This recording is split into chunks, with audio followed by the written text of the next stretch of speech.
Avez-vous déjà ressenti le poids du monde sur vos épaules, un poids si lourd que votre propre âme semble s'affaisser? Peut-être est-ce la clameur incessante des soucis, la voix du regret qui murmure les erreurs du passé, ou le brouillard de l'incertitude qui obscurcit le chemin à venir. Dans ces moments de détresse, de solitude ou de confusion, il existe un cri du cœur, un mouvement spirituel d'une puissance infinie, capturé par le psalmiste David il y a des millénaires. À toi, Éternel, j'élève mon âme. Vous sentez-vous perdu, cherchant une direction claire alors que tant de voix vous tirent dans des directions opposées? Le fardeau de vos erreurs passées vous empêche-t-il de vous sentir digne de l'amour et du pardon de Dieu? Êtes-vous submergé par un sentiment de solitude, même au milieu de la foule, aspirant à une connexion, à une délivrance? Ces sentiments ne sont pas un signe de faiblesse, mais une invitation profonde. Une invitation à cesser de regarder vers le bas, vers vos problèmes, et à commencer à regarder vers le haut, vers votre Rédempteur. Dans les instants qui suivent, nous n'allons pas simplement lire le psaume 25. Nous allons le vivre. Nous allons entreprendre ce voyage pour élever notre âme, pour passer de l'angoisse à la confiance, de la confusion à la direction divine et de la honte à l'espérance. Avant que nos lèvres ne formulent une prière, notre cœur doit saisir une vérité fondamentale. L'acte d'élever son âme vers Dieu n'est pas un simple élan poétique, c'est un acte de foi radical. C'est la reconnaissance que nos propres forces sont insuffisantes, que notre sagesse est limitée et que notre contrôle sur les circonstances est une illusion. C'est un acte de reddition volontaire. Le psaume 25 n'est pas la prière d'un homme qui a toutes les réponses, mais celle d'un homme qui connaît celui qui les détient toutes. Deux piliers soutiennent cette prière. Le premier est la demande de direction. David implore « Fais-moi connaître tes voies, ô Éternel, enseigne-moi tes sentiers. » Il ne demande pas à Dieu de bénir son propre chemin, mais de lui révéler le chemin de Dieu. Cela résonne avec la promesse de Proverbe 3:6. « Reconnais-le dans toutes tes voies, et il aplanira tes sentiers. » La direction divine n'est pas une récompense pour notre intelligence, mais une conséquence de notre confiance. En élevant notre âme, nous disons « Seigneur, je ne m'appuie plus sur ma propre compréhension. Je choisis de dépendre entièrement de la tienne. » Le second pilier est l'appel à la miséricorde. Ne te souviens pas des péchés de ma jeunesse, ni de mes transgressions. Selon ta miséricorde, souviens-toi de moi. David ne minimise pas ses fautes, mais il magnifie la grâce de Dieu. Il sait que son passé ne doit pas dicter son avenir, car le pardon de Dieu est plus puissant que son péché. Ceci est confirmé par l'apôtre Jean qui écrit « Si nous confessons nos péchés, il est fidèle et juste pour nous les pardonner et pour nous purifier de toute iniquité. » Notre prière puise donc sa force non pas dans notre mérite, mais dans la nature même de Dieu, un Dieu bon, droit et riche en miséricorde. Maintenant, avec cette assurance dans le cœur, préparons-nous à prier.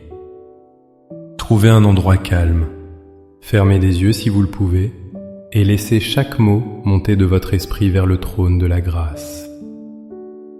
Laissez ces paroles devenir les vôtres. Prions ensemble. Père céleste, Dieu de David est mon Dieu.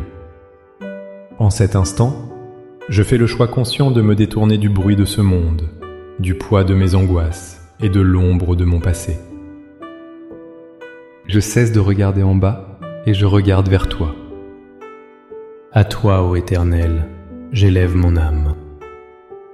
Je te la confie, je la place entre tes mains sûres et aimantes.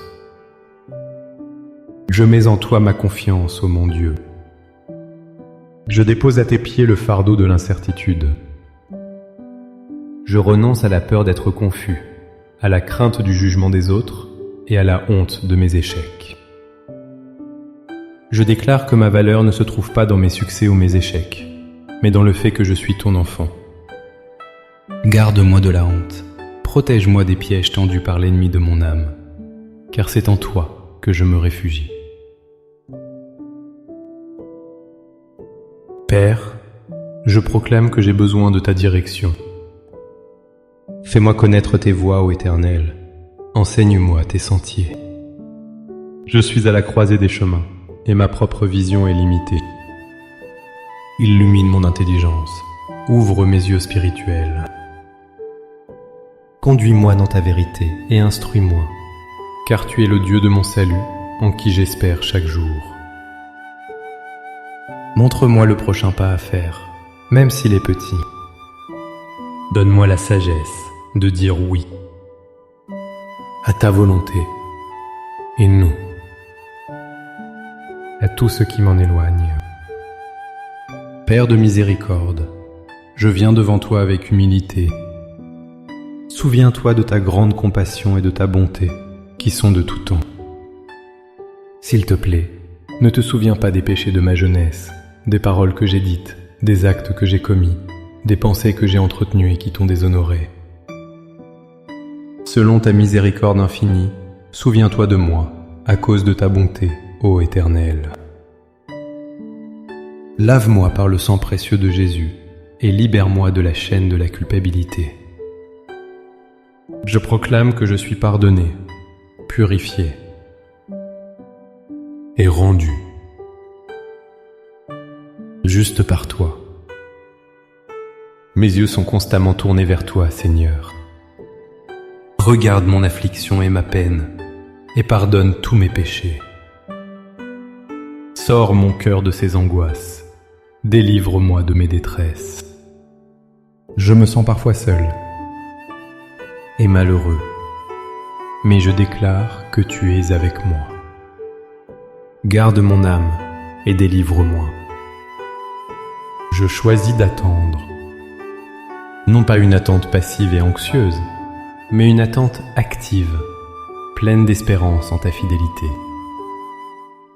Je te remercie car je sais que tu m'entends. Je reçois ta paix qui surpasse toute intelligence. Au nom puissant de Jésus. Amen. Cette prière n'est pas une formule magique, mais le début ou la continuation d'un dialogue. Gardez votre âme élevée vers lui tout au long de cette journée, dans chaque décision, dans chaque interaction. Il est fidèle pour guider ceux qui se confient en lui. Si cette prière a touché votre cœur, montrez votre soutien en aimant cette vidéo. Partagez-la avec quelqu'un qui pourrait avoir besoin d'entendre ce message d'espoir. Et abonnez-vous pour continuer à grandir ensemble dans la foi. Pour sceller cet engagement dans votre cœur, affirmez votre pas de foi. Écrivez dans les commentaires « Éternel, j'élève mon âme vers toi ». Chaque commentaire est une déclaration, un mémorial de votre décision aujourd'hui. Que la grâce du Seigneur vous accompagne et que sa paix garde votre cœur. Soyez bénis.